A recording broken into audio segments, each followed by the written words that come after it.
of civic tech and online campaigns, a way to bring democracy closer to people. My name is Stanislaus Demokrat Sandiawan, and I will be your master of ceremony for today. Today's event is organized by Association for Election and Democracy, or Perludem, in collaboration with Joko Sutono Research Center, Faculty of Law, Universitas Indonesia. The regional discussion on election and democracy serves as a platform for various experts from ASEAN to share and discuss matters related to election and democracy. Our discussion for today will be focused on providing an overview of the current laws regarding civic tech and online campaigns in the Asia-Pacific regions, identifying problems and possible solutions of civic tech and online campaigns, and its impact on democracy in the Asia-Pacific region, and coming up with possible recommendations which need to be implemented in response to these issues. Now, I would like to invite Mrs. Patricia Rinwigati as the Executive Director of Joko Sutono Research Center, Faculty of Law, Universitas Indonesia, to deliver the opening. Mrs. Patricia, the floor is yours. Thank you so much, Momo Stanislaus. My name is Patricia. Recording in progress. I'm very happy actually to welcome all of you for this discussions. This is basically our regular discussions. This is a joint cooperations between Perludem and Joko Sutono Research Centers. I have actually two remarks here. One is basically about Joko Sutono Research Center itself. It is actually a research center under the Faculty of Law, University of Indonesia, managing about 24 research centers within the Faculty of Law, University of Indonesia. One of them, probably you know, the Center of Human Rights, the Center of the Environmental Law, and the Centers of the Technology and Economics, and many others. You can actually check it out in drc.law.uc.id. UIAHID. Oh, sorry, I just mixed up between English and Indonesia. So again, we are basically very happy to have this partner, which is actually the Perludem. So we are basically managing the journal here. And part of our regular sessions is basically to have the discussions on different themes of the elections. And therefore, today, we are very happy basically to highlight the importance of the civic technologies and the online campaign, considering that we already have experiences in the past from a couple of ASEAN countries, like, for example, Indonesia itself, and then the Philippines. And then we are actually, the Indonesian people will have another elections in 2024. And based on our previous experiences, that we know that the technology as well as the social media has been playing important roles in politics, particularly on the elections. We know also that it changes the way we are communicating and also doing the campaign. So the campaign is no longer about the physical. Of course, there are some physical campaigns, but also the social media campaigns, in which more effective and considered to be more effective because it can reach large audiences with different feedback, immediate feedback, and full engagements. And at the same time, the voters also very much accessible to information for the voters are even bigger than before, because the information is actually right in front of you. But at the same time, that's also the negative side of it, which is actually the fake news, the fake profiles, which can lead to the horizontal conflicts. That's what happened basically in Indonesia in year 2015, 2016, and 2017 during the election, the Jakarta governor elections, as well as the presidential elections. And therefore, I think based on these discussions, it will be very good if we can actually, re-identify again what is actually the challenges, as well as the trend. And this is very important later on, basically, to formulate the safeguarding, so the rule of games, how to do the online campaign. And therefore, I would like to thank you to two basically speakers today, Dr. Ross Tapsel, as well as our fellow, not fellows, but our colleagues from the Timor-Leste, Virgilio da Silva Guterres. So we are very happy basically to have you on board. So we can actually highlight, and we can also discuss and have a fruitful discussions, and also for how you call it, items that we need basically to highlight to be brought later on when we are discussing with the policymakers. I think I will stop here. And again, congratulations for all of you. And thank you so much for being involved in these discussions. And I would like to give a special thanks to Perludem, who is also working together to us to make this even happen.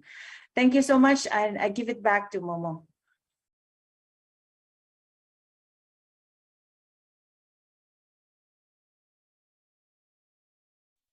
Okay, thank you, Mrs. Patricia, for the opening speech. Now, before we continue to the next agenda, we will have a group photo first. So, ladies and gentlemen, please turn on your camera for this session, and I would like to invite the committee to help out in this session.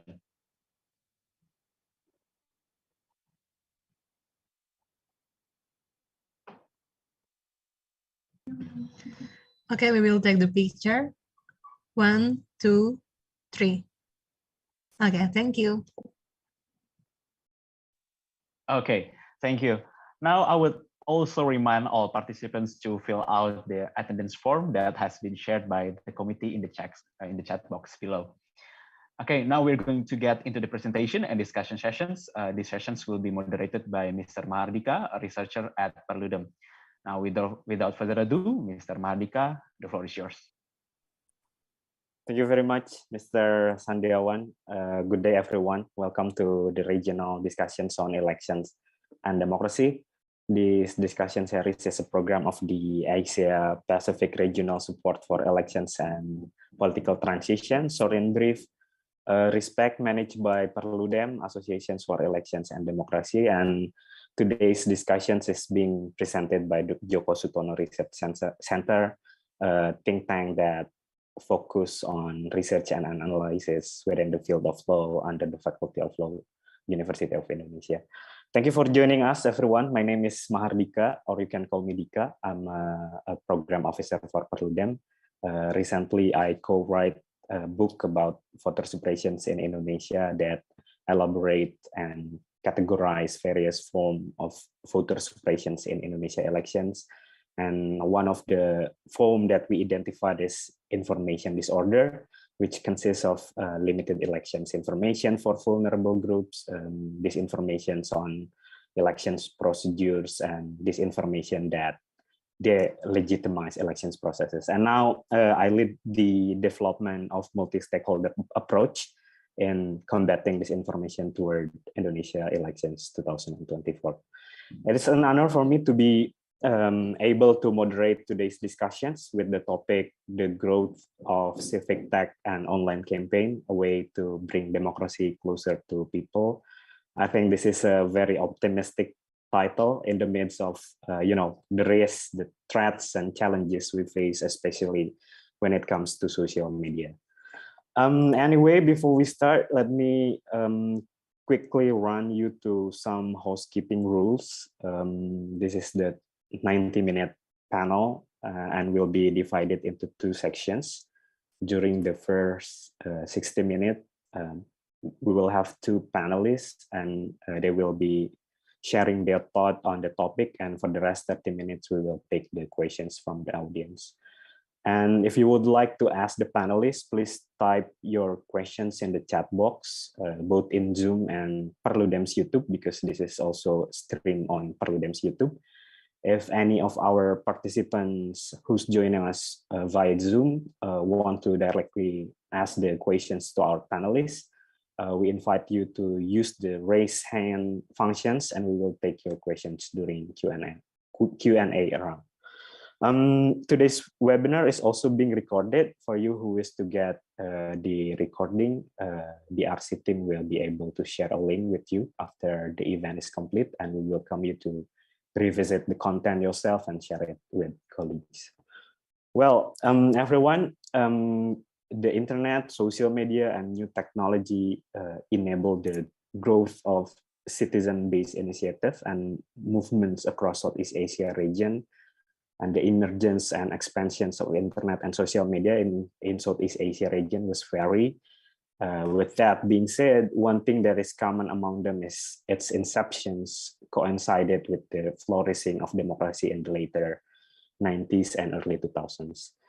And most of the studies from around 2000 and 2013 to 2015 portrayed social media very positive, very optimistic. Like the title of today's discussion, social media was empowering ordinary people to speak out, increase political participations, expand the space of civic activism, and provide new avenues for independent media.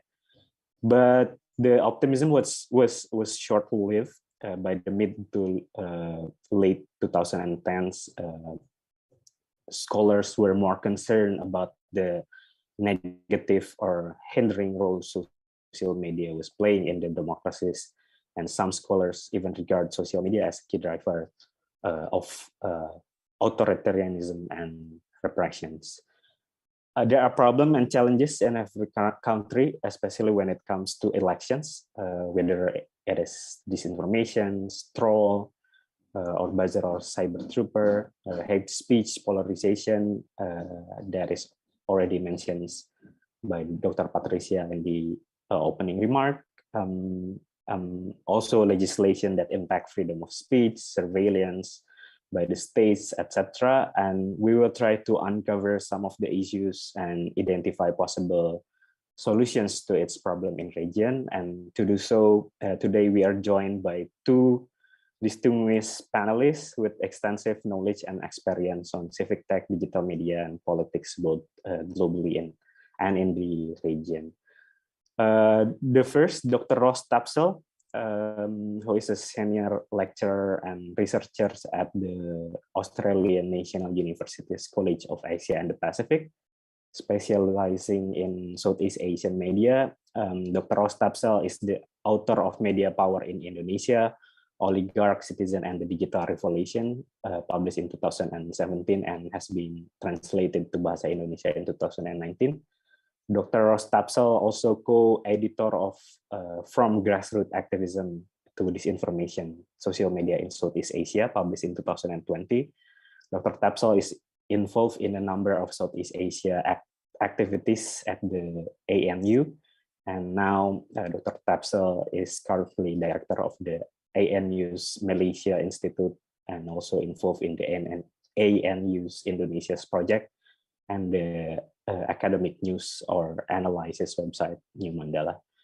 The second one, last but not least, Mr. Virgilio da Silva Guterres. It is nice to meet you again, Pak Gil, who is the president of Consejo de Imprensa de Timor, Press Council of Timor-Leste. Mr. Guterres has been a journalist since 1998 and co-founded the Journalist Associations of Timor-Leste and became its first president from 2001 to 2011. Mr. Guterres was elected in 2016 by the Timor-Leste as one of its representatives on the Press Council, and in the last March 2022 Timor-Leste presidential election, Mr. Guterres was one of the presidential candidates among 16 candidates. And with this broad and diverse knowledge and experience that we have in the room today, I hope we are able to have a very productive and influential discussion. Further ado, I would like to hand the floor to Pak Gil first, Mr. Guterres. Pak Gil, yes, we know Timor-Leste is one of the countries in Southeast Asia with a high democratic index, high freedom of expression index, and Timorese citizens have been enjoying their political and civil rights, including freedom of expression, since gaining independence in 2002.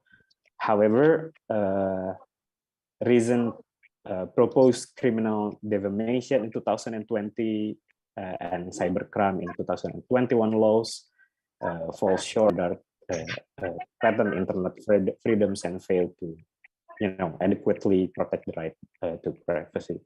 I would like to ask Mr.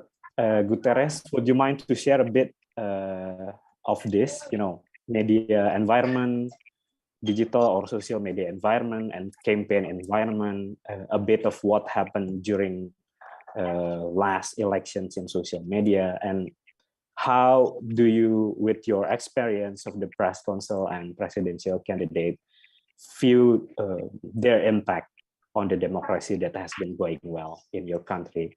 Do you see them as a threat or opportunity instead of for the future of Timor-Leste democracy? Pak Jo, the floor is yours. Well, thank you. I was thinking on the last panelist of this forum. But now, since I was offered the chance to be the first, it's an honor to be part of this forum, with experts from different educational institutes to discuss on this very. Hello, are you listening? Hello. Yeah, we hear you well. Okay. Just to make sure. I'm sorry because I'm still very analog. I'm still not digitalized yet. So yes,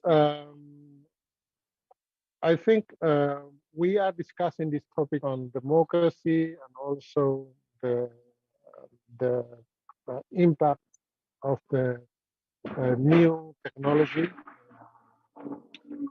The new technology bring the advantage to democracy.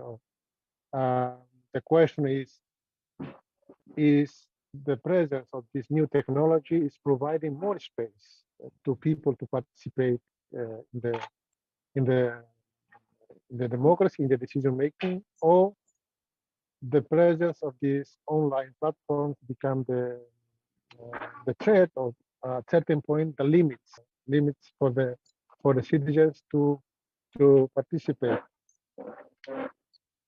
And before I describe something related to Timor-Leste's situation, I just want to to say hello to all of you, to the organizer, congratulate all the panelists for sharing, for later on to share. And I think we are discussing this topic, particularly for Timor-Leste, when we can say democracy as a concept. Well, it has been here when we go to the school, we learn about democracy. We understand that the Greece is the fountain, or the origin of the concept of democracy, and we know. But in terms of consider it a system of living of a state, Timor-Leste is very new. 20 years ago, we start to live, to organize ourselves as a democratic state or democratic country. And in this case, we can say that the technology, the internet, the digital, arrived to Timor-Leste first than democracy. So democracy arrived in Timor-Leste in last 2000, in 2002. So in the 90s, the internet already become part of Timor-Leste's life, and we, those who participate in the resistance, we use email, we use virtual communication to spread our campaign, and also to campaign to gain more solidarity around the world, including from friends from Indonesia. So, but now we are discussing this democracy in a time of when other experts around the world start to predict the democracy, the falling, the death of democracy. I read some books was entitled "How Democracy Dies," with the contents described about how in the modern era, the authoritarian people, the dictators, lovers, dictatorship lovers, they use democracy system to gain the power, So they don't use the coup d'etat, they don't use the army, but they use democracy system to gain the power to rule, to express their will. So we are speaking about democracy in this kind of world, when some people are predicting the declining of democracy. So that's the the challenge that we have.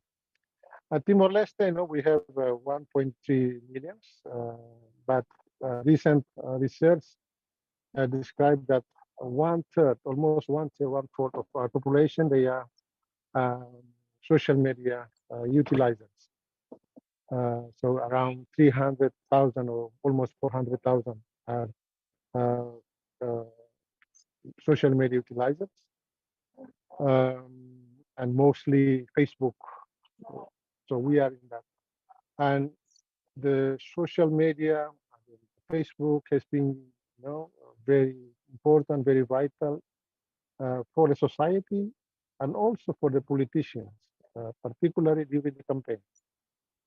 And the good things, the advantage that I can share is that everyone, all citizens, particularly those who have the social media accounts, they can express their point of view about the candidates, about the political parties that they love or they don't like. So they can present their opinions in their platform. And it's easy for the politician also to understand, to know what the public will. That's the good things that we have. But the negative aspect of it, I think, it's like when the moderator, Dika, mentioned, the well-planned disinformation process, the fake news, or the now recently, I think Indonesia it's going on, doxing, things like this. So and Timor-Leste, in last campaign, I think most of the politicians, particularly those were supported by the political parties, their political parties, they use their social media to for both to spread the propaganda, which most of them full of disinformation, and also function as a booster to their candidates. So that's what we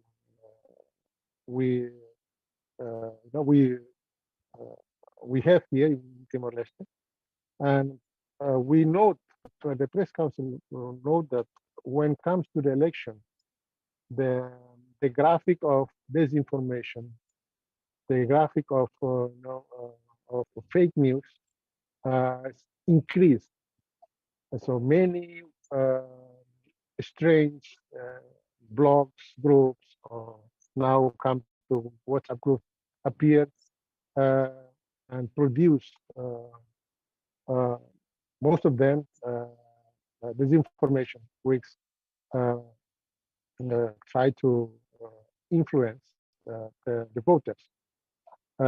So I think what in our part, our continued campaign is that the media literacy and also the digital literacy is not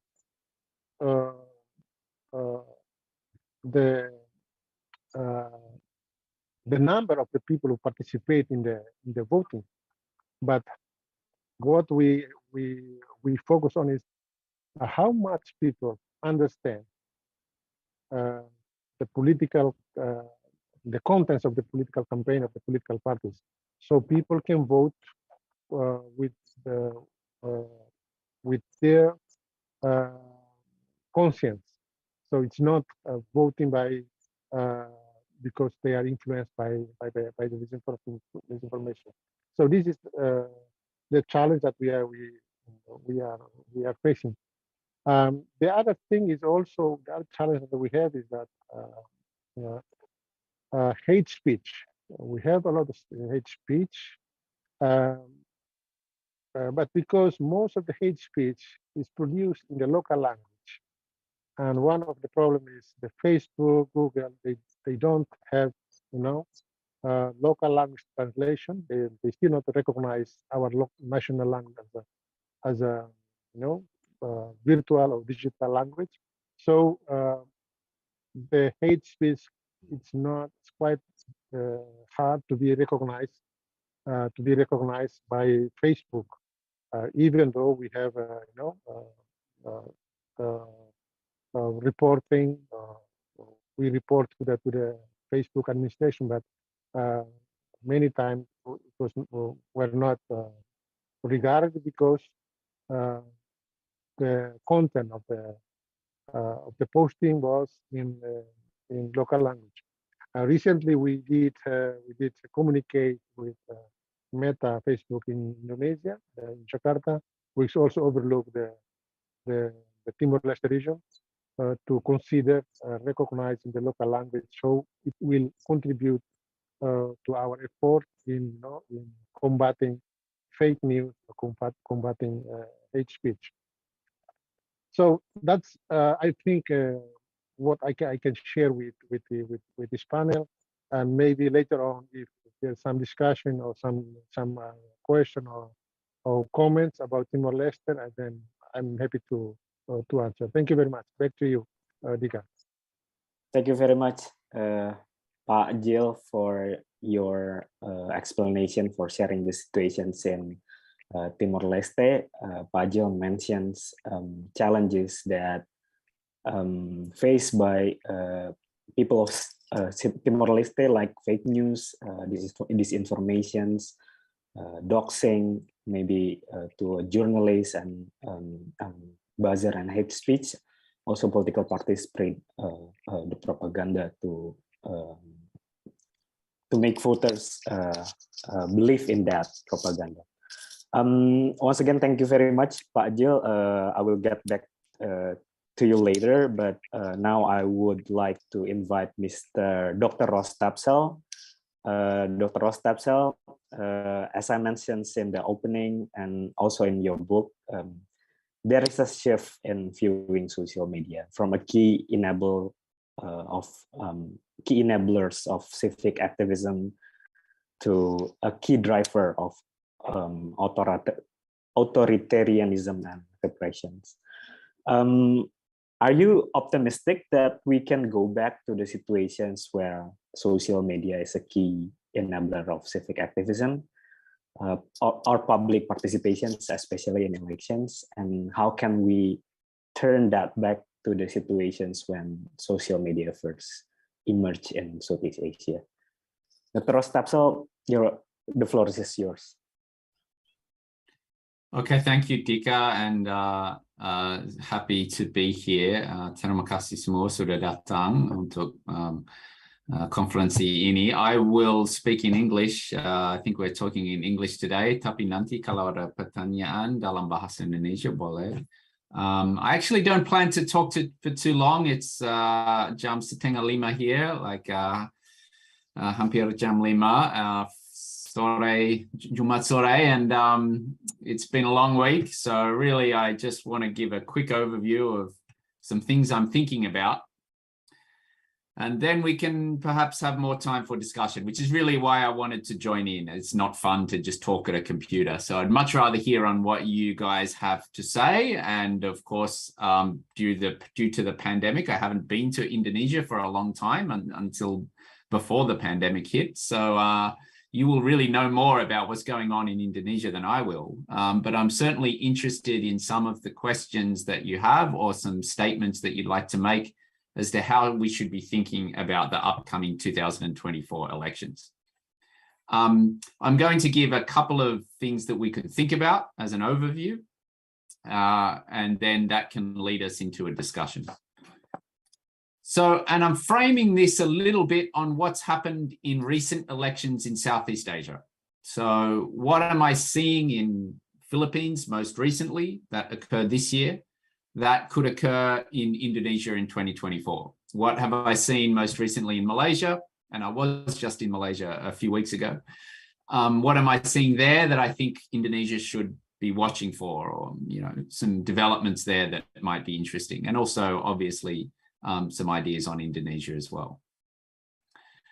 So I guess the first thing we should think about is what kind of election campaign is 2024 going to be based around? What will be the main issue that people are talking about when they talk about a policy that, or a direction that the country is headed? And in 2019, there wasn't really much of that, right? There wasn't a distinct policy difference very much. It was the same two candidates that ran in 2014. In 2014, there was a somewhat of an ideological difference. Jokowi was the reformist. Democracy, in the words of my colleague Marcus Mietzner, democracy survived. Prabowo was pushing populism and Islamism in a way. And so they felt like there was an ideological challenge. But what will 2024 be based around? And we don't know that yet. But if you were looking at recent elections, we might see that social media tends to drive a narrative about the future of the country. And that narrative is based around nationalism and identity politics and where they think the country is going right and wrong.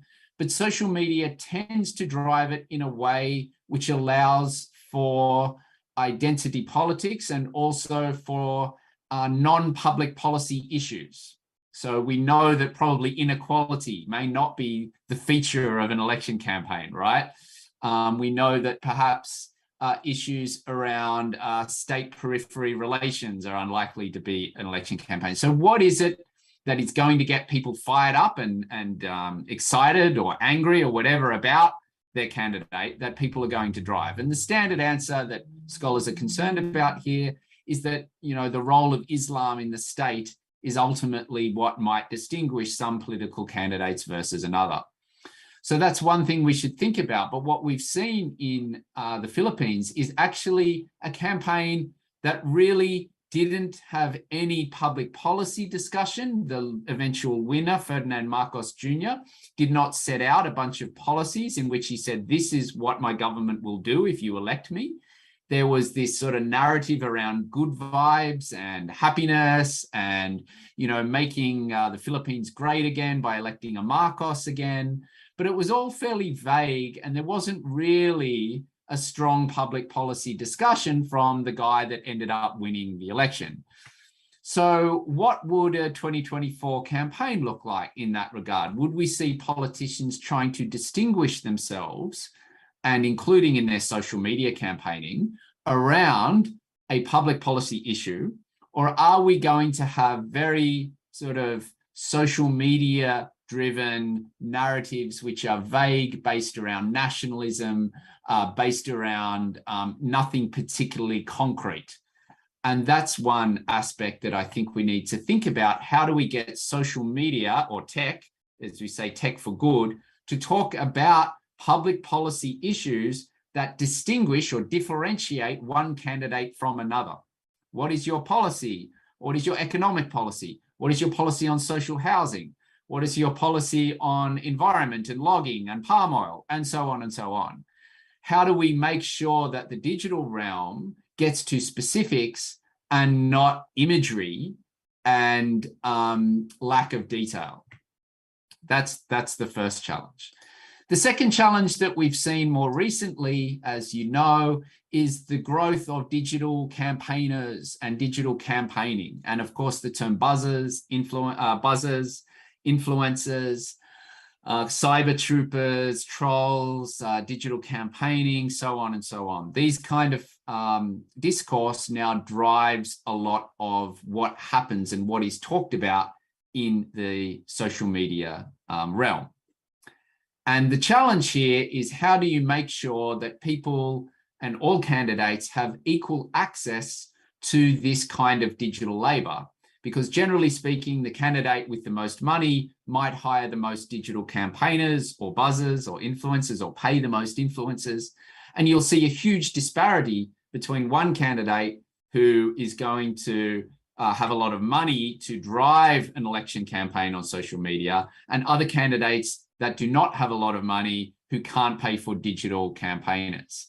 And so this really comes down to the way in which election funding works, the way in which Bawaslu might regulate social media campaigning in any way, and also the sort of hidden economies of buzzers and influencers and shadow campaigning. And so the challenge here is to try to think about the role that digital labor plays in pushing out narratives during an election campaign. So if a certain narrative is dominating, is it dominated by paid influencers and buzzers, or is it by civil society and citizens and the general public? And that's a huge challenge. I don't think platforms matter too much, in the sense that I think that all politicians now are going to be across all platforms. So Facebook, WhatsApp, TikTok, Twitter, they will be involved in all of them. There will be a lot of excitement around TikTok because it's new, but I don't really see TikTok influencing the election in ways that people will say, without TikTok, we would have had a completely different election. There'll be a lot of media excitement about this, but ultimately it's the sort of same organizations doing things in interesting ways via video, but it's still a matter of digital labor and who's doing it that I think matters.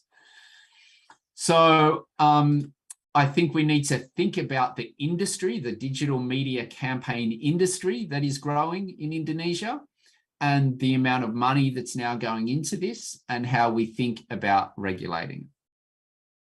Finally, we shouldn't disregard the influence of media ownership or media tycoons and the connections that they have to politicians. And it's all very well to get excited about social media, but we know that social media and mainstream media drive each other. They are interlocked.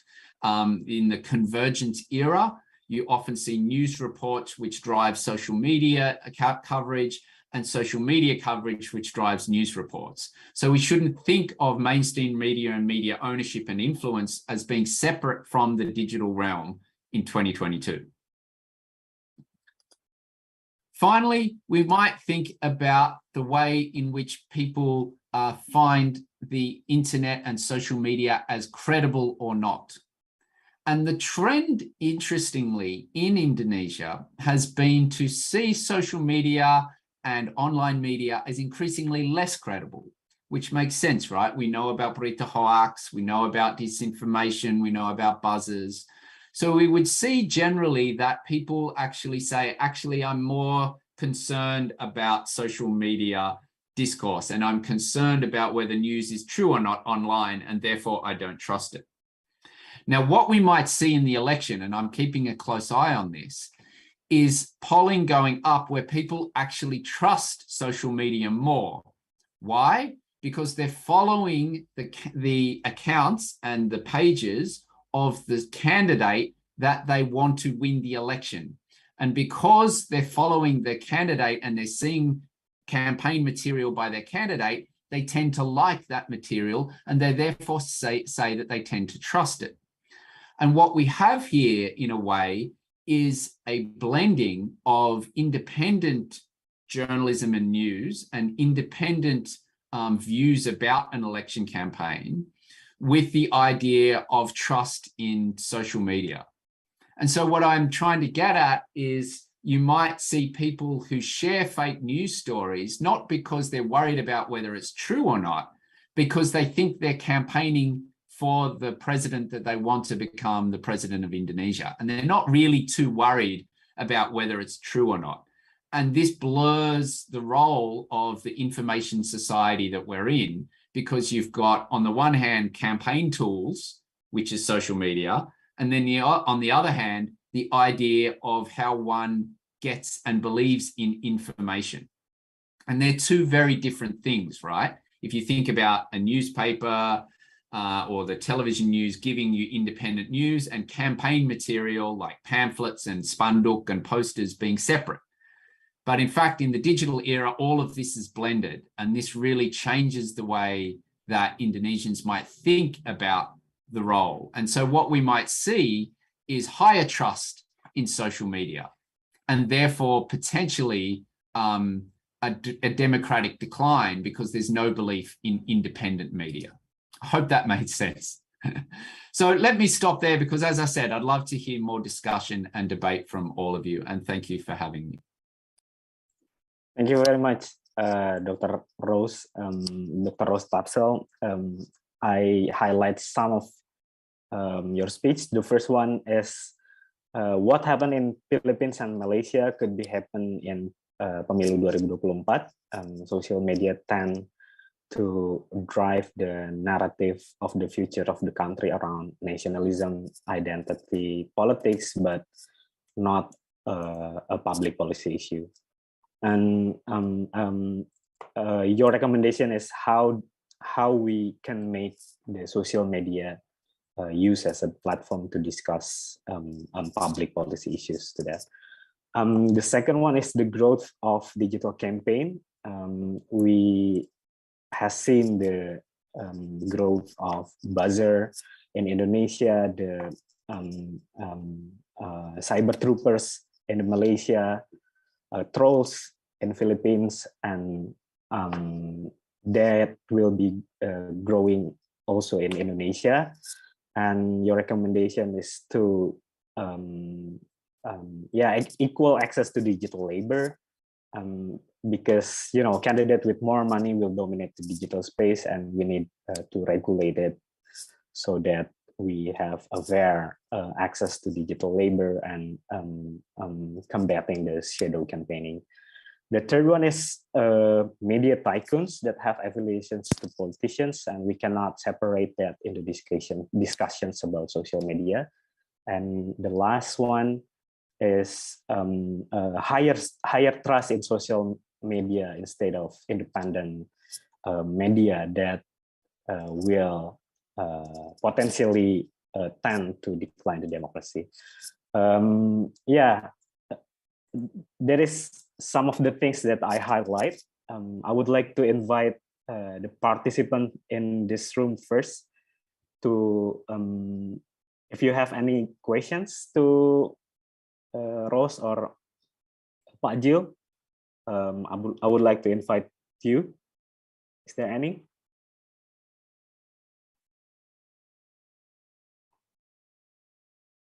Okay, maybe the follow-up questions for the Dr. Rose regarding the the growth of digital campaign. I read about Facebook report in Q2 2022 in Malaysia that Facebook removed 576 Facebook account, page, groups, and Instagram accounts in Malaysia for violating their policy against coordinated and authentic behaviors. In Malaysia, we know that as a cyber troopers. And there was a troll farm active across the internet, including Facebook, TikTok, Twitter, and Instagram, and posted memes in Malay in support of the government coalitions with claims of corruption among its critics. And Facebook found that this activity links to the Royal Malaysia Police or Police Diraja Malaysia. How do you see troll farm in Malaysia, in the Philippines and Indonesia operate? And do you see any trend in Southeast Asia that police or maybe military is one of the actors in this coordinated and authentic behavior? Thanks. Yeah, that's a really good question. And so first point, I guess, is that this has been going on for quite some time. I remember I first interviewed some cyber troopers in Malaysia in 2013. So it was nearly 10 years ago, right? And we started to see the growth of this kind of labor And, you know, there's click farming on Instagram, and so it can work in various ways. It's trolling is the term in the Philippines, buzzers in Indonesia. There's sort of all around, there's various differences, but largely what we're talking about here is people who are getting in some form a part of a labor group, and how much they get paid varies enormously. And they tend to push a certain narrative, and they're on social media, you know, on news pages and pushing certain agendas. So the growth of that in election, this started really in election time, and we used to see it ramp up during election. And then once the election was over, all these people stopped getting paid. And that would happen every cycle of elections, right, in the region. Somewhere 5 years ago or so, we started to see that governments, the state and security apparatus realized that it was actually worth keeping some of these people on. And that if you could do more about controlling the narrative, and also if you were monitoring citizens because you're worried about berita hoax and fake news, berita palsu, this kind of stuff. So, you know, we now have cyber units in the police. And also there's now more money from Humas, you know, Humas, there's now more money to project positive stories about the government and the security apparatus in the region. So this often starts out as, you know, just a different form of public relations or as advertising. And then it has become something which has been a lot more, I guess, sinister, in that you're starting to see groups who are paid to push agendas which are agendas of the state against society, against civil society. And this is a concern in the region. And what happened, we've seen Facebook dump all of this information and say, you know, there's coordinated inauthentic behavior and there's links to the Philippine police or the Malaysian police. And what usually happens is Facebook says, we've got all this proof and we've linked to the police and we put out a statement to say it. And then the Malaysian police or the Philippines police says, yeah, we deny those accusations. And that's it. That's sort of the end of it, right? And we've seen that in a number of countries. And so really the question is, what is the result of this? Like, what is Facebook and Twitter and Meta, what are they doing to stop this future behavior? Because the police or others can just deny it. They just say, it wasn't us. And that's the end, plausible deniability. And I really think we have Facebook and the big Silicon Valley companies to blame for this, because it's often that they only find this out later. Usually some kind of researcher like Perludem or others tip them off. They have fact checkers who might tip them off, but they're not really worried about it. And the police say, well, we just deny it. And then presumably the operation goes on. So this is a growing problem in the region. And it wasn't really surprising that the Malaysian police was stated by Facebook, but it's what the shame for me is that nothing ever comes of it. Do you also see the similar operations in Indonesia? I mean, the military and police use this inauthentic behavior. Well, before I was just reading Dhamma Junianto's work in Kyoto Review of Southeast Asia, which is online, I can put into the chat group. And in that, he's got a long article about the role of cyber mercenaries, I think he calls them. And there's a section here which I thought was quite interesting, where he talks about not just Undang-Undang ETE, which is certainly an important law, but he also talks about Police Order 7.1/2020, dated on the 4th of April 2020, where he says that it provided the police with emergency powers to carry out cyber patrols and to monitor online discussion, targeting those accused of spreading misinformation related to COVID-19 or the government's response to the pandemic, or even criticism of the president and government officials managing the crisis. So he said that 2020 order was actually a really important one which was a police order. I'll put that in the chat for if people want to read. Yes, thank you very much, Dr. Ross, for the explanations and the link. I would move to Pak Jill. You mentioned about you met with Meta in Jakarta. What is the most concern from your end, and what is the answer from the Meta? You mentioned about the local language, and do you discuss about the challenges that you face that you explained in your presentations, Pak Jill?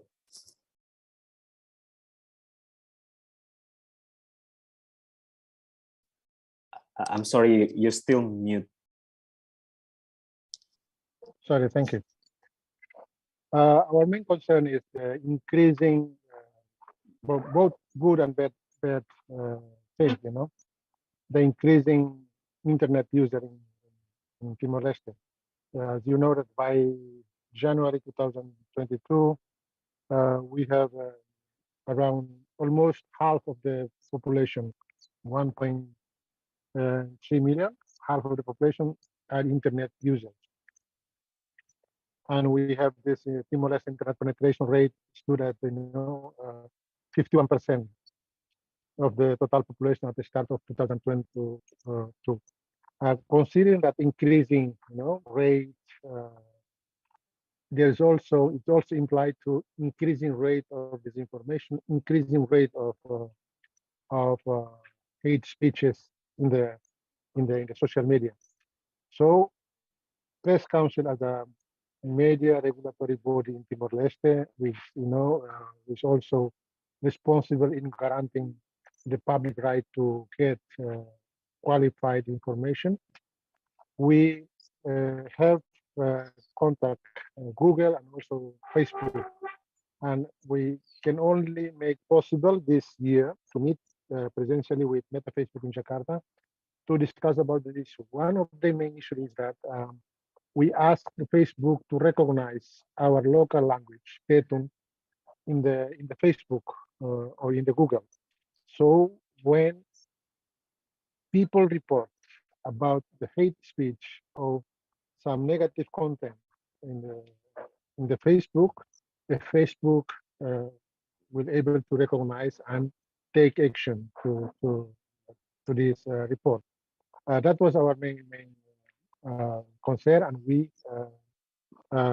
conveyed that to Meta Facebook in Jakarta in last July. And from Facebook side, they promised to discuss on this possibility, on this issue.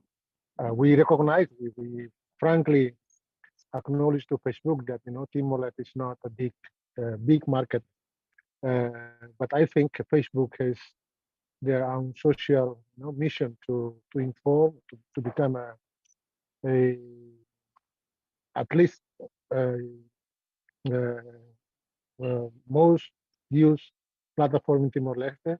They can also share our concern in guaranteeing that everyone, all the social media users, they are protected from from hate speech. And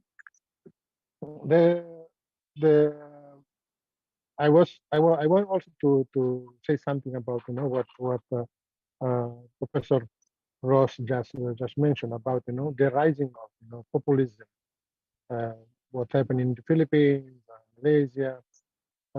It's also starting in Timor-Leste. During the last campaign, the voters or the people, they were not focused on the political programs, political plan of the candidates, but they are behind the figures. Who is the most most presential one? Who is most appear in the public, in the Facebook, in the TikTok? Despite of the the content of TikTok, it's very funny, jokes, but they see that this is their figure they want to follow. So the concerns in, in Malaysia, in Philippines, and also here, we really have our concern. I think the news, one of the things that I think in Indonesia you may follow, and the news became very, very, very viral here in the society, is the presidential condecoration, the Medal of Honor to one of the retired general of Indonesia, Hendro Priyono. So he was a veteran of the Seroja operation. It was the military operation that was a part of the invasion of Indonesia military to Timor-Leste.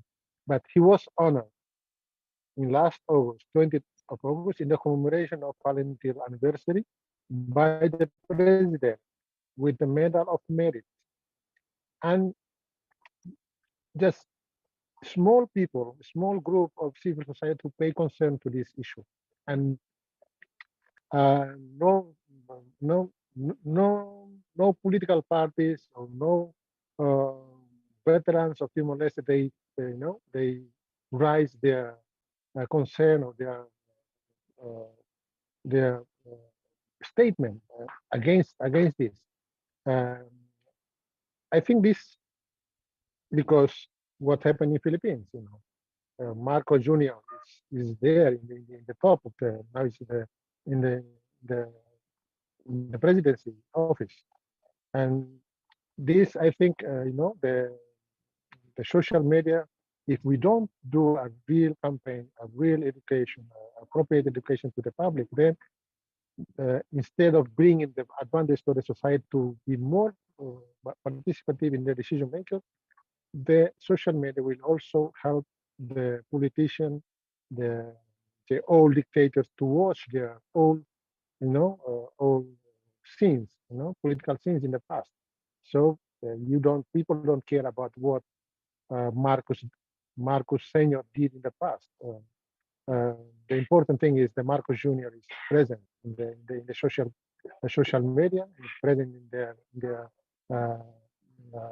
world, virtual world. So they vote for this. So this is what will also make us, concerned in Timor-Leste. I think that's from me. Yeah, thank you very much, Pak Jill. Yeah, I was curious because, in the Timor-Leste election observations mission from European Union, Meta, that the company that owns Facebook, classified the Timorese elections as a low risk. And in the absence of any engagement from the Timorese institutions, the platform's tools for safeguarding elections were not activated in Timor-Leste. Do you get the same sense when you met Meta, and do you agree with that, Pak Jo? Yeah, partially I agree with this, because we have not institution in place to, like in US or in Indonesia,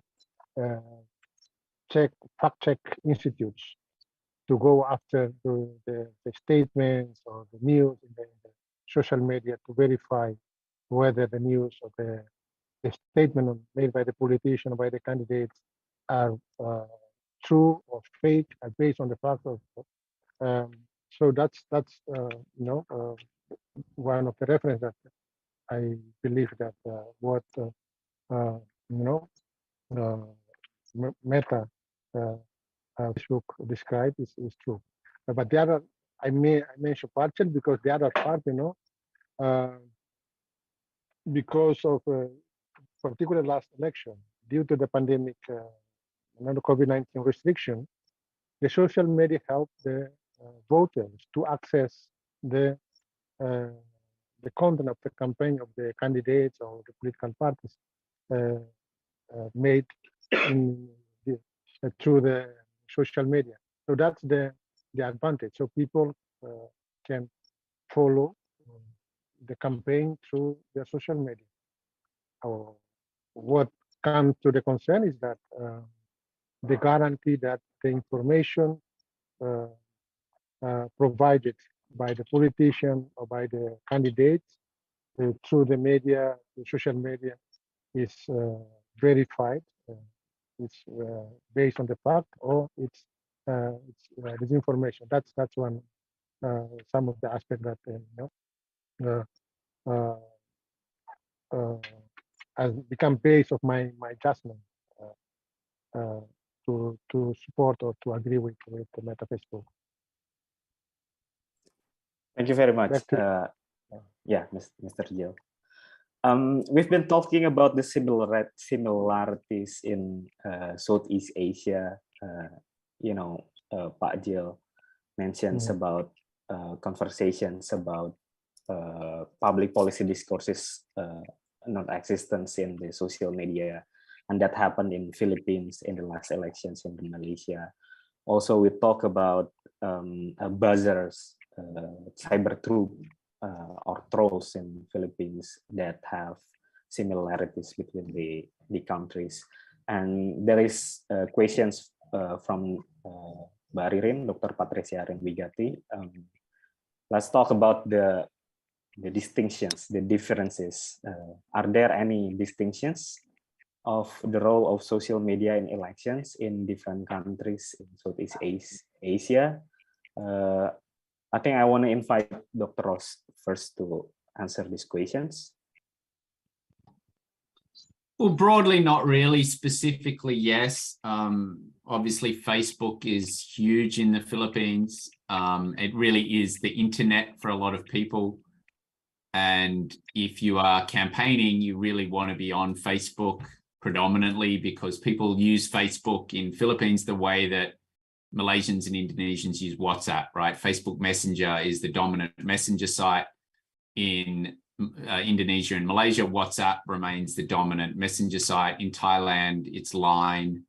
So you do have different platform companies there that dominate the spaces in different ways. So Malaysia, I think, is the #1 in the world per capita in terms of WhatsApp usage, while WhatsApp in the Philippines isn't really a thing. So you do see different take-ups, and Line being huge in Thailand. So you do see different take-ups, but for ultimately what we're seeing is that the urban areas drive platforms. If we're talking about SOSMED and say TikTok is going to be huge in Manila amongst young people, or Jakarta amongst young people.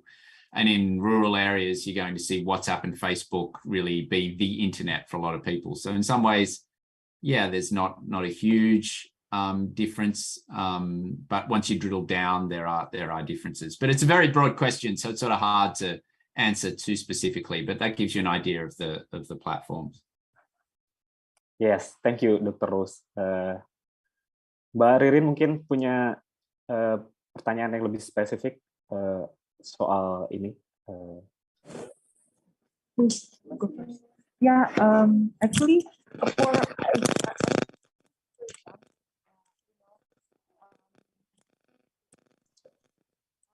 Hello. Sorry. We can. Yeah, sorry, I'm actually in the on the way to go somewhere. But I was just thinking, actually, Ross, is like what I was thinking is like the role of how the people use also the social media during the campaign. I was just thinking, I totally agree with you. Actually, I see no different. It's just more on the how you call it, like one is more on, as you said, form of the social media. But what I was thinking is also, the response of the maybe it's a different question, but I was thinking as a follow-up question is like how the people basically use the social media, which already covered, and how the government responds to that kind of social media. What I was thinking is that the Indonesian one is just trying basically to use the criminal sanctions, towards, the fake news. Just one of the issues, and whether we can also use any other mechanism basically to control, not kind of control, but rather to balance, the positive versus the negative of the technology or even the social media. I totally agree with you. And actually, both of you enlightened me and really opened my mind. It's like for the campaign, probably not so much on this, it will be the same back to actually using the conventional media and versus the social media. It's just basically the basic argument for the campaign itself.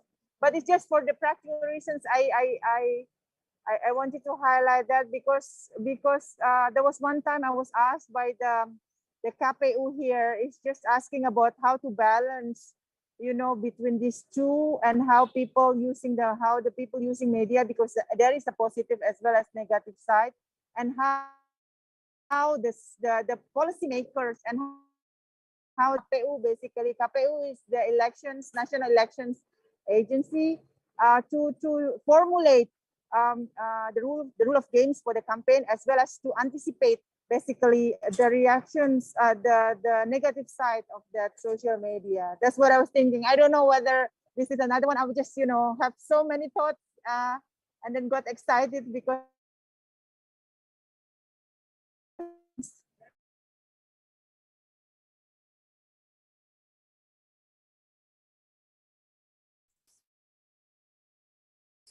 Yeah, I think there is a technical difficulties in the Baririn end.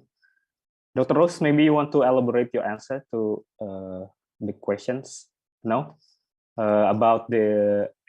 Okay, maybe I will take another questions from Mas Yos Kanawas, please. Hello, thank you, Mas Dika. Hi, Ross. Hi, Pa Jill. Thank you for sharing your insights today. Just have some questions. First, to Ross. Do you know what is the estimated economic size of the digital labor that you mentioned earlier? And can you elaborate more? Who manage this? Who are the key actors, and who manage the troll farm, for example? Do you have any information on that? And second one is there's a rising trend in Indonesian media scene right now, whereby some celebrity who turned into podcaster, they get some attention from the government, from government officials. For those who have problems on the real life, they go to the podcast to clarify their things, and I think they will play some quite important role in the next election. How do you see the role of the celeb podcast, and do you see the same phenomenon occurring in other Southeast Asian countries? And for Pak Gil, mungkin maybe is the same phenomenon also happening in Timor-Leste? And last but not least, regarding the ITE laws, right, regarding the information technology law, how would you see this law influence the dynamic in the campaign in the upcoming elections in Indonesia, Ross, if there's any?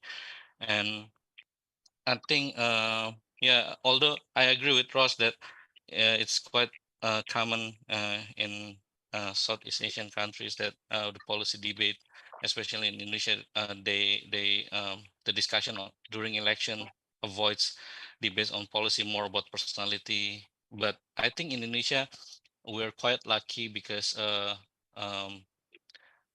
attending the debate is I don't know what's the regulation there, but it's quite mandatory, I guess.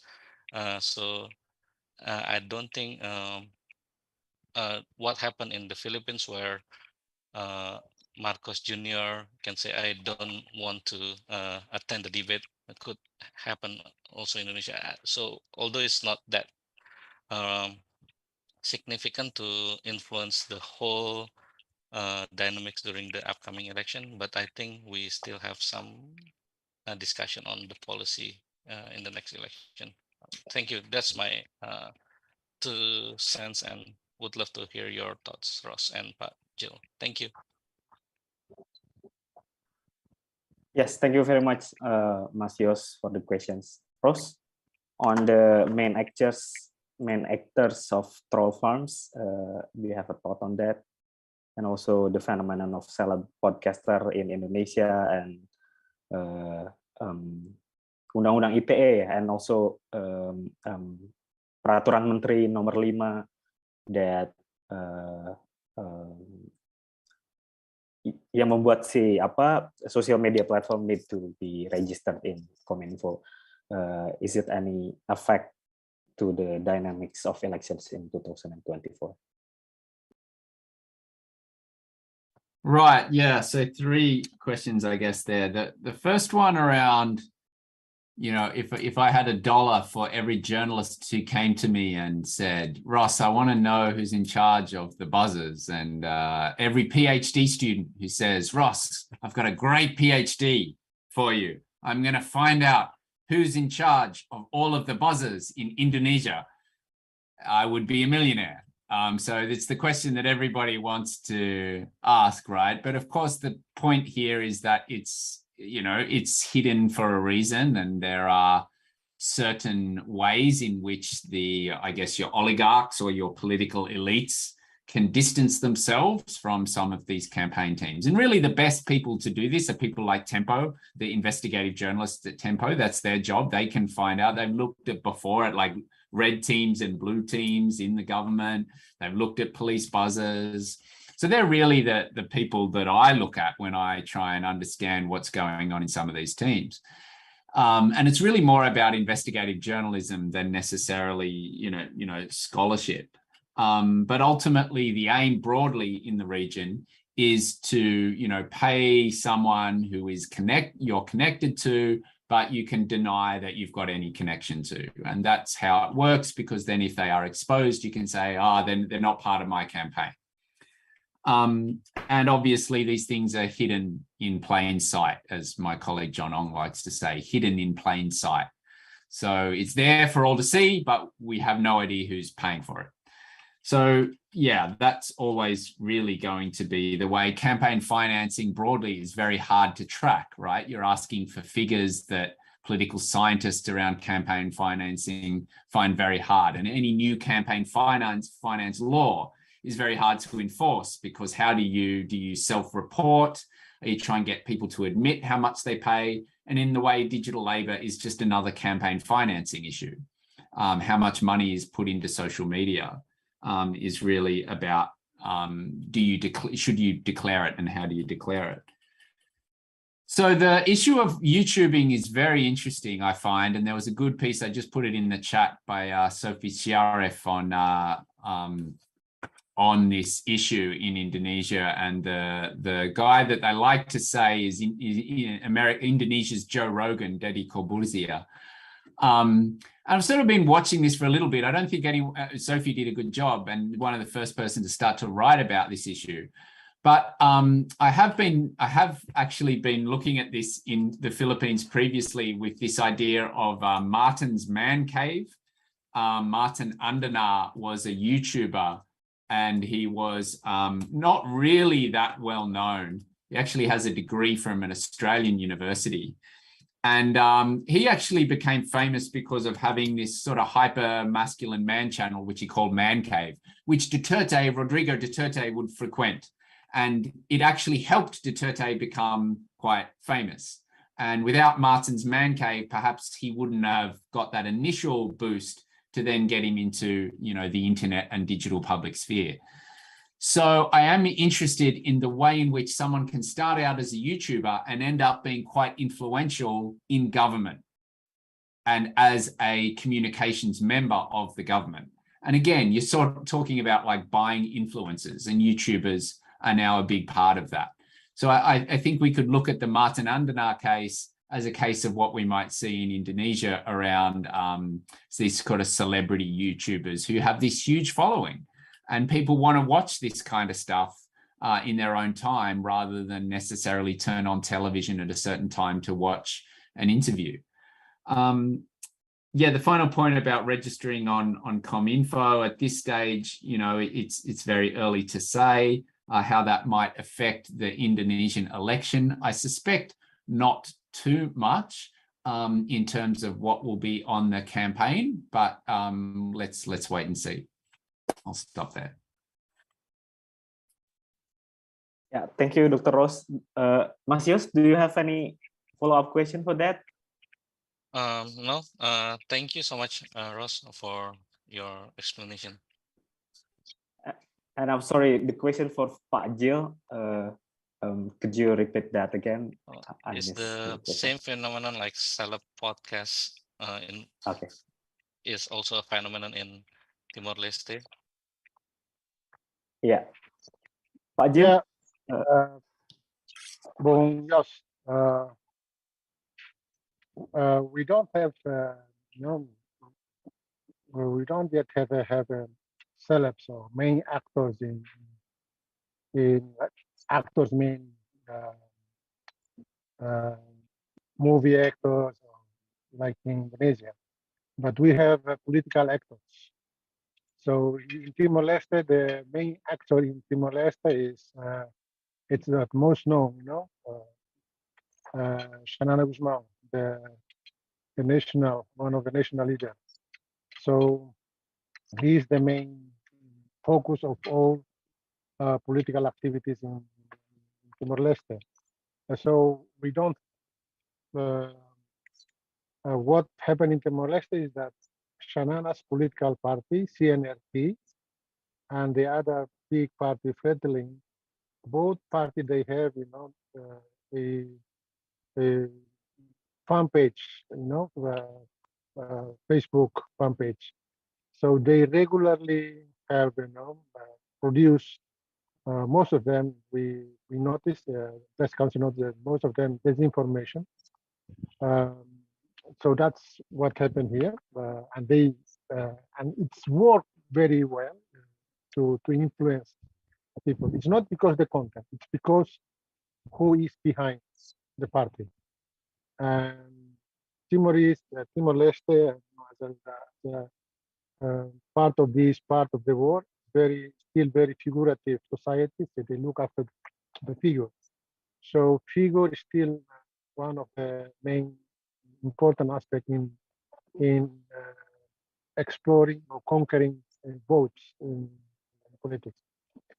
And the other thing that I want to also share related to this ITE and some politicians in Timor-Leste, they refer to Indonesia, ITE, Information and Technology law, as a good reference to be to be adopted.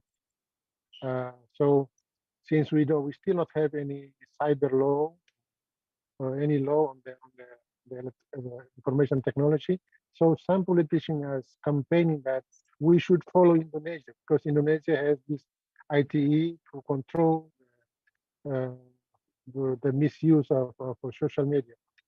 And in 2002, the hate speech raised certain alarm by the politician, and they it came to the point that our Ministry of Justice, they proposed a draft law to change certain articles in the penal code, which imply criminalization of defamation, because we don't have defamation law,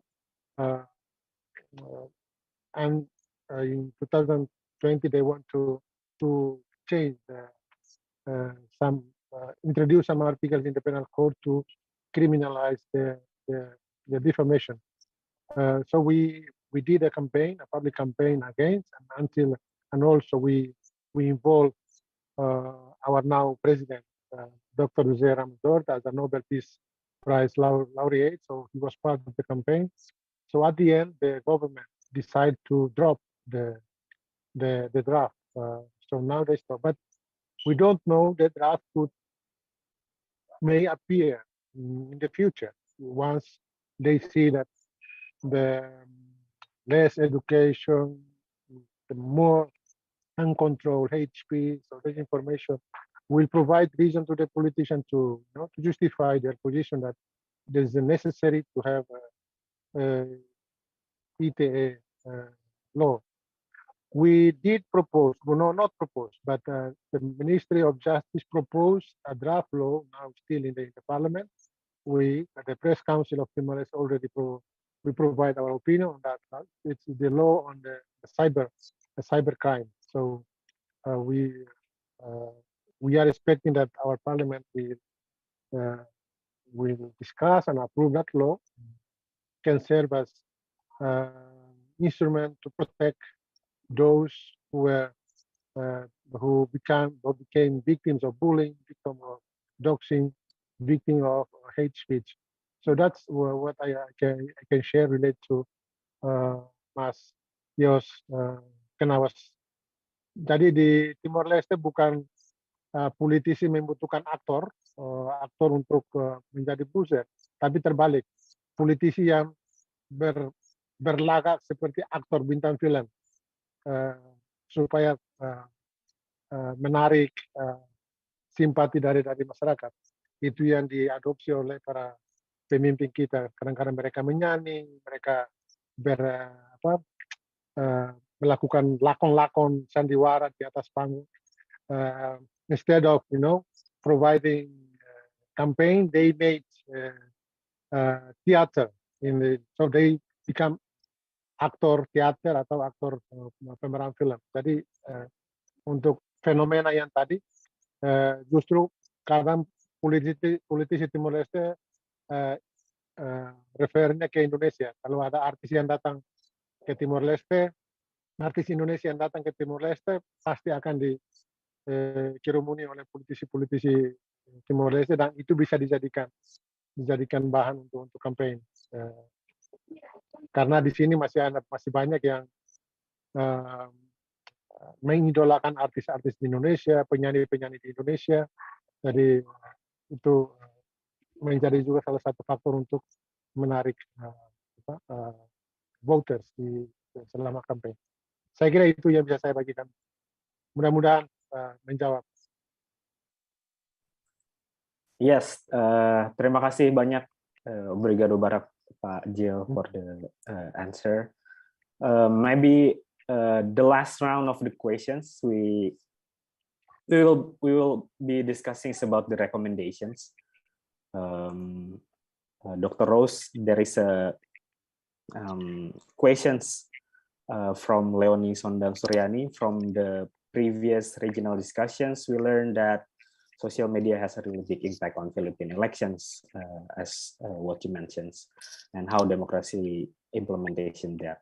What will be your suggestions for Indonesia's general elections institutions and Bawaslu to prepare Indonesia's elections 2024, specifically about the use of civic tech and online campaign in 2024 elections? Maybe this is too broad, but it would be appreciated if you have recommendations in the legislation's approach to the phenomenon of buzzer or troll farms in Philippines or cyber troops in Malaysia. Dr. Ross, floor is yours. Yeah, I don't think it's a broad question. It's a very good question. I'll probably disappoint everyone here with my answer, which is that as an academic, I'm not very good at coming up with policy suggestions for bodies, for institution bodies. So I find that, I'm up in the ivory tower, up in the clouds, thinking of bigger picture questions about what does this mean for society and politics and culture, and how should we envisage the digital public sphere? But when you get down to, well, what should the Bawaslu or any Indonesian institution, monitoring agency, whatever, KPK, whoever it might be, I'm actually not very good at this kind of stuff. And you guys here I'd be very interested in the answers that you would give What we do know is that every time a law is introduced in Southeast Asia, which is an anti-fake news law, it tends to be politicized and it tends to be detrimental to freedom of expression, whether that's the Malaysian anti-fake news law, which famously defined fake news as news which is false or fake, so really vaguely defined, or whether that's Undang-Undang ITE, which we know many Indonesians, probably many of you listening here, have been lobbying to try to reform.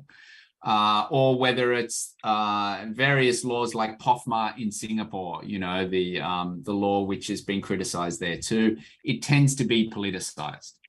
So we can't have these anti-fake news laws. It doesn't work. Defamation laws can help, but ultimately the more that we try to regulate fake news, the more it will be used by powerful actors to crack down on powerless, usually activists and feminists and so on.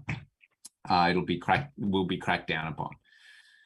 So it is a huge challenge, but again, DFAT and government agencies also ask me, you know, what is your policy recommendation? But I find I never really give a good answer. But I'd be very interested if other people who work in this space have direct policy answers that they'd like to share. Yes, anyone who want to share the policy recommendations? But I think, Dr. Rose, the global trend in countering disinformation is through critical collaborations with diverse stakeholders or multi-stakeholder approach instead of legislation's approach you mentioned about anti-fake news law and anti-defamations. How is your view on this, on the multi-stakeholder approach where all the parties, all the stakeholders from elections organizers, Bawaslu, platform itself and political party sit down together and coordinate to combating all of these challenges? I've been in the room. I've been in the room in the Philippines where there's a multi-stakeholder approach. I like it as a concept. I mean, it makes sense, right? If we get everybody in the room and we all share our experiences, then it's a good thing. The trouble is that you get the police blaming, you know, the advertising agencies. The advertising agencies blame the regulators blame the influencers blame the politicians, and the politicians blame the police, and it sort of goes round and round in circles. And multi-stakeholder approaches are ultimately a good thing, but I don't know in the Philippines whether any of these workshops, experience sharing things, has overall led to a reduction in the type of social media campaigning which is ultimately hindering democracy. And the big problem, I suppose, here is that the state dominates this space in the Philippines, I'm talking about, but increasingly everywhere. And so it's not in the state's interest to try to get other groups together to try to restrict some of the digital manipulation that they're doing. And so multi-stakeholder approaches work if everyone in the room comes to the table saying we want to actually change things and we believe in reform. But often those who are representing powerful elites or the government or the state itself don't really want to change much because they've been very successful. If you're Rodrigo Duterte or a supporter of Rodrigo Duterte, why would you want to change anything going on in the Philippines right now? His popularity, or previously, his popularity was 90%. He was winning in every opinion poll. His daughter is now the vice president. His ally, Ferdinand Marcos Jr., is the president. Why would you want to upend a system that you're very successful in manipulating? And so that's where multi-stakeholder fails. And I don't know, Indonesia's political system is different and it might work better, but ultimately, how do you get powerful people to say, actually, we're going to change something that's working very well for us? Well, thank you very much.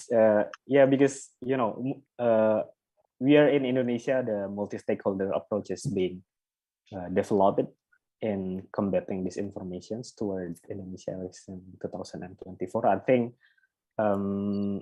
what you share is important.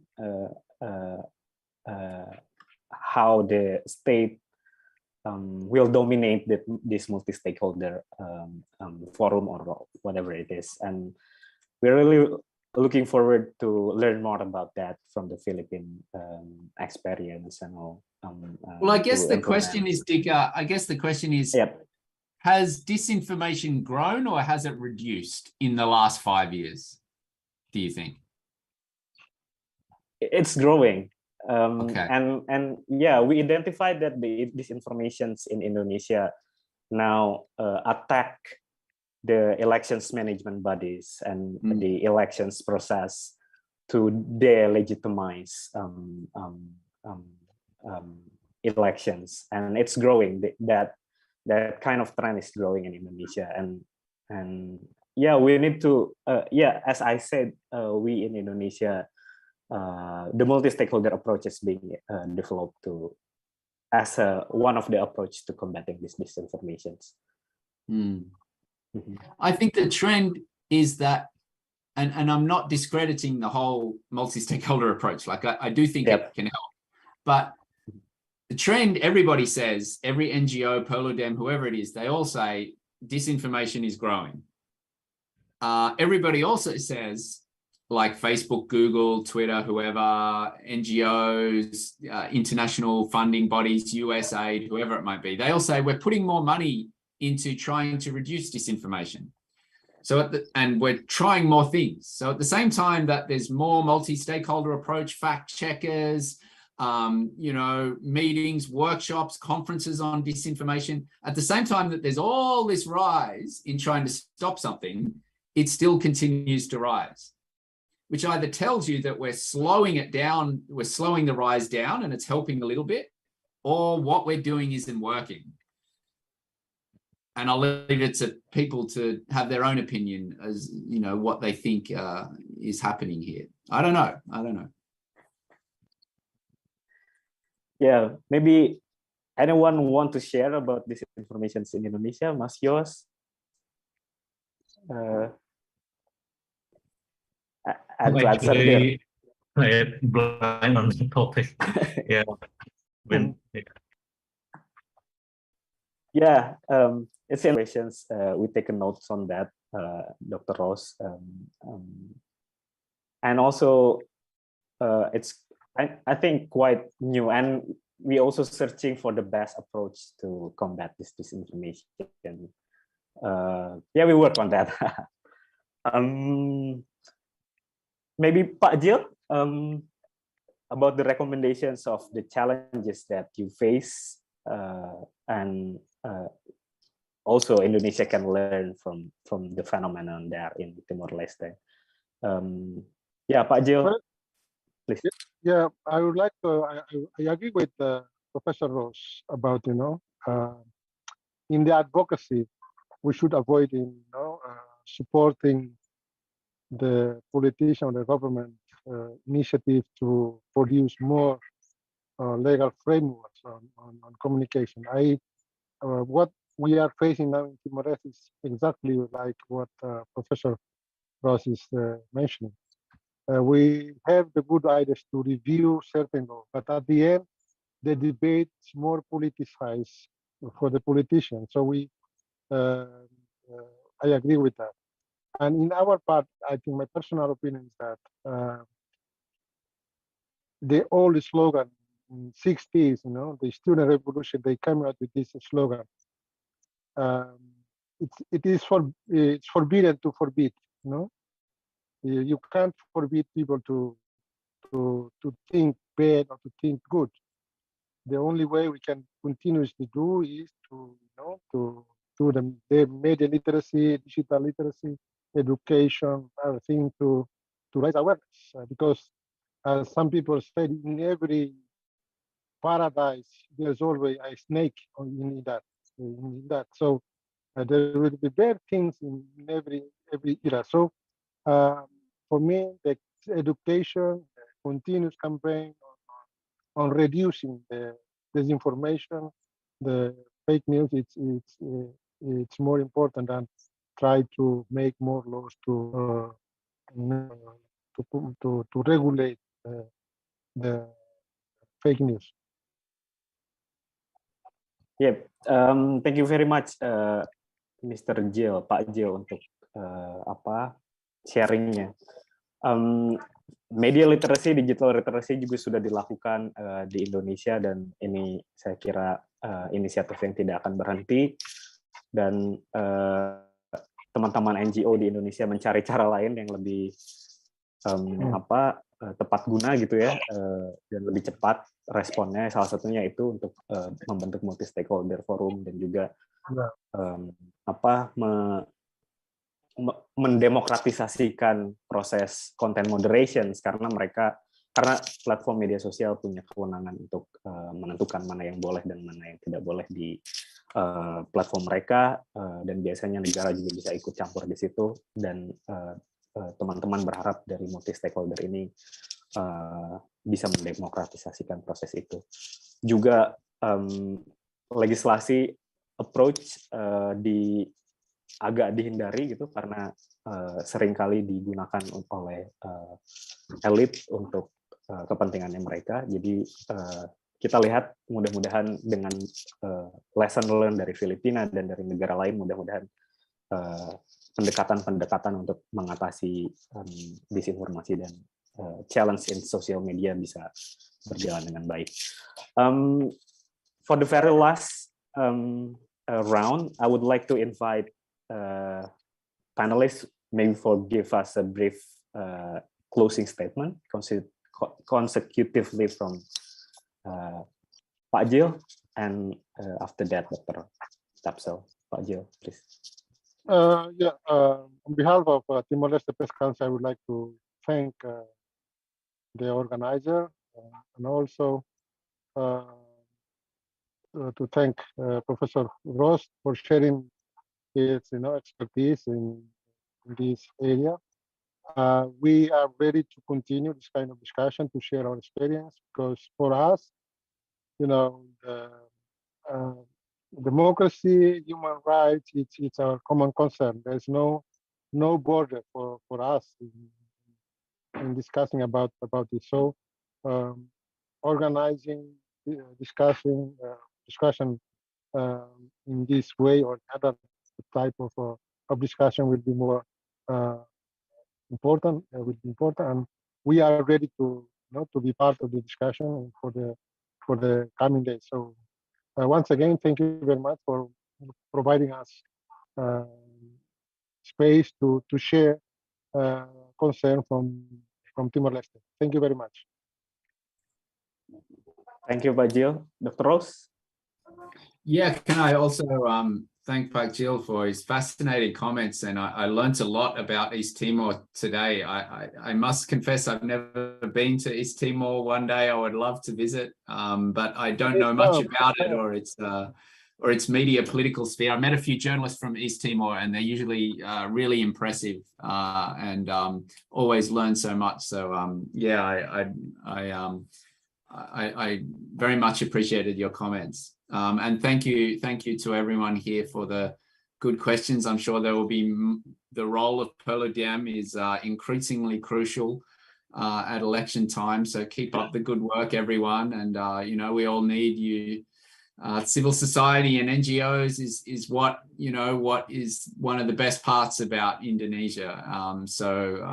Keep up the good work, everyone, and thanks for having me. It's a pleasure to having you both, Dr. Rose and Pak Jill. Thank you very much. And everyone, the closing remarks from all the distinguished speakers marks the end of our discussions today. It was such a rich discussions, I would say. I'm sure our audience has benefited from the discussions as much as I had. I absolutely enjoyed moderating the sessions. And on my behalf, I thank all the panelists and participants for the very active engagements. Let's give a big round of appreciations for all the amazing panelists here. And now I would like to hand the floor back to Mr. Sandiawan Thank you very much once again to everyone. Stay safe and well. Have a great weekend. See you on another regional discussions coming up. Thank you. Okay, thank you, Mr. Mahardika, for moderating this insightful presentation and discussion sessions. I would also like to remind all the participants here to fill out the attendance form that has been shared by the committee in the chat box below. Next, we are going to listen to a presentation delivered by Ms. Leonie as the representative of the Asia Pacific Journal on Election and Democracy. Ms. Leonie, the floor is yours. Okay, thank you, Momo, for the time.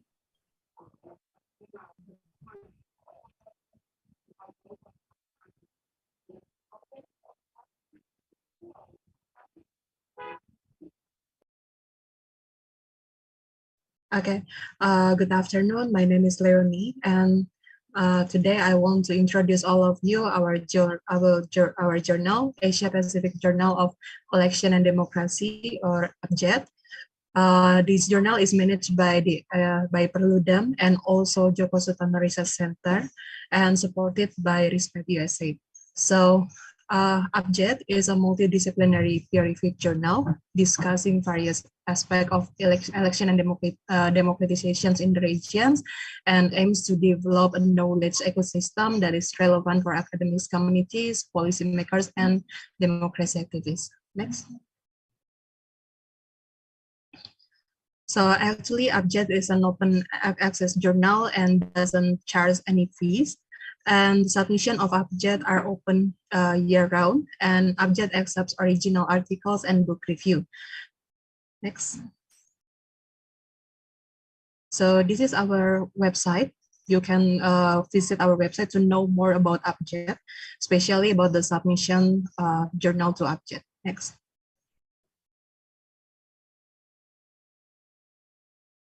Next.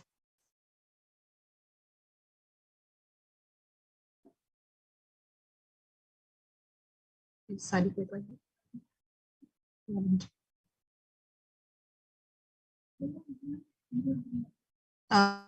next. Yeah, so this is the short guide for authors who want to submit journal to APJED. So actually, before submitting a journal to APJED, please ensure that the manuscript will fit the aims and scope of APJED and also the author guidelines. So APJED here is an open journal system submission. So we strongly encourage to all of you that the article will be submitted through APJED open journal system, and also for submission inquiries, you can send it also to journal@perludem.org. And the manuscript must not have been published or currently by under consideration elsewhere, and also should be in English. And the article should be between 5,000 to 10,000 words. And APJED invites article that will be grounded in political science and economics, anthropology, cultural gender studies, history, and other related fields, as long as it's still related to democracy. Next. And for now, APJED is open for submission for volume 2, issue 2, and the submission deadline will be on 15 September 2022. So we welcome all of you to submit your paper to APJED. And we also have another event that APJED will have in the short time. It's about coaching clinic, and we will inform about it very soon to you. Next. Okay, that's the presentation about APJED. We really hope that you will be interested to submit your paper to APJED. Thank you. Okay, thank you, Ms. Leonie, for the exciting invitation to submit the paper to the APJED. I will remind all the participants again to fill out the attendance form that has been shared by the committee in the chat box below. So, and ladies and gentlemen, we are now at the end of our event. I would like to thank all the honorable speakers who have shared their valuable experiences and perspectives to us. And I would also like to thank all the participants for the active participation in today's discussion. And I hope the discussion has successfully provided us with great insights in preparing better elections for the upcoming years. And see you next time.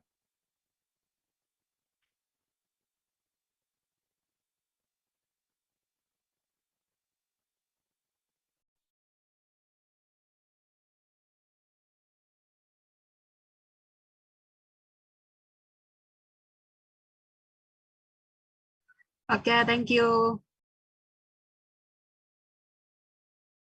Recording